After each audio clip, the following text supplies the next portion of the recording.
Hello, this is Monica Reinagel. Welcome to this week's episode of the Nutrition Diva podcast.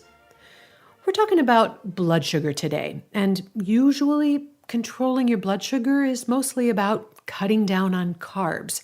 But I have a couple of cool tricks that might be able to help you control your blood sugar without eliminating more carbs. It's perfectly normal for your blood sugar to rise after a meal as your body converts the food that you eat into energy. This is known as your postprandial glucose response. But you don't want your blood sugar to rise too high or to take too long to come back down. This is particularly important if you're diabetic, but all of us can benefit from avoiding excessively high blood sugar levels after eating.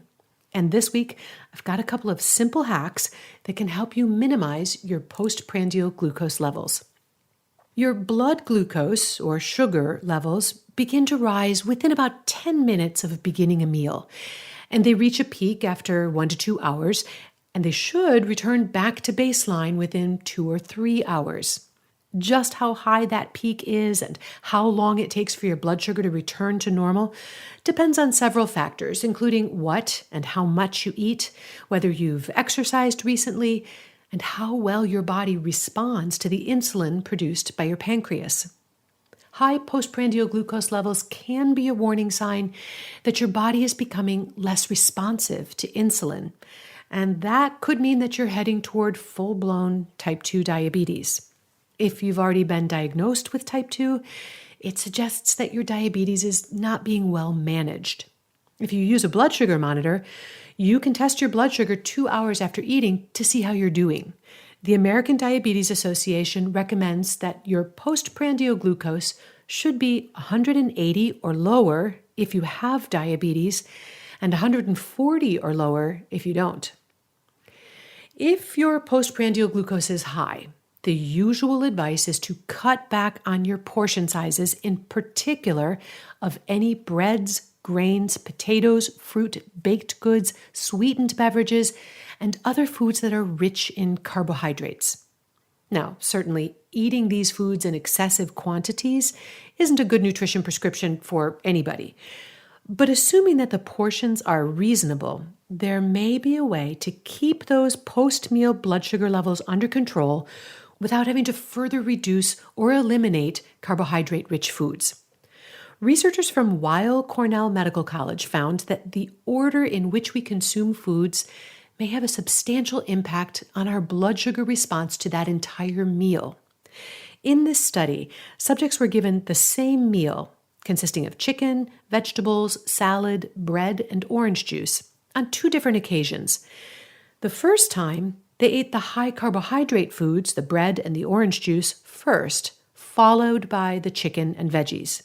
The second time, they reversed the order and ate the chicken and the vegetables first, followed by bread and orange juice. Now, in the usual nutritional analysis, these 2 meals would be considered identical. But it appears that even small differences in timing make a big difference. Eating the carbs second had a major impact on blood sugar and insulin levels after the meal. Peak blood sugar levels were about 1/3 lower, and the total rise in blood sugar was about 75% less when the subjects ate the protein and the vegetables first. Now, there were some limitations to this study. First, it was a small study involving only about a dozen subjects. Hopefully, a larger trial to confirm these findings is in the works. Secondly, these particular subjects were all overweight and diabetic. So we can't say for sure from this study whether healthy or even pre-diabetic subjects would respond the same way. My educated guess is that the trend would be similar, but the difference perhaps not quite so dramatic. So what would this mean in terms of meal planning? Perhaps instead of starting breakfast with fruit or juice and then following it with eggs, it might be smarter to start with the eggs and finish with the fruit. Maybe you'd be better off trading that pre-dinner bread basket for a small piece of cake after dinner. And of course, another potential benefit to this strategy is that you might get full before you get to those carbs. And now here's one more hack that may help avoid post-meal blood sugar spikes, especially if your meal contains high glycemic foods like white bread. Researchers from the University of Naples, Italy, found that when subjects ate a meal containing high glycemic carbohydrates, their postprandial glucose levels were about 50% lower when they ate those foods with extra virgin olive oil than when they ate those same foods with either butter or with no fat at all. Now, this was also a small study, and this time it involved type 1 diabetics, but it's consistent with previous studies in both type 1 and type 2 diabetics. Although we tend to focus on carbohydrates when thinking about postprandial glucose, it appears that the type and the amount of fat may also play a significant role in how those carbs affect our blood sugar. Monounsaturated fats, like the ones in olive oil and avocado, they seem to blunt post-meal blood glucose, while saturated fats, like those in butter, don't. In fact, the saturated fat appeared to delay the speed at which the blood sugar returned to normal after the meal. So if you're going to have that white bread with your meal, save it for the end, and then dip it in a nice olive oil instead of spreading it with butter. Or for a special occasion, you might want to skip the bread and have a piece of olive oil cake for dessert. In the show notes, I have a link to a recipe that you might like to try, along with links to the 2 studies that I've been talking about today. And you'll find all of that at nutritiondiva.quickanddirtytips.com.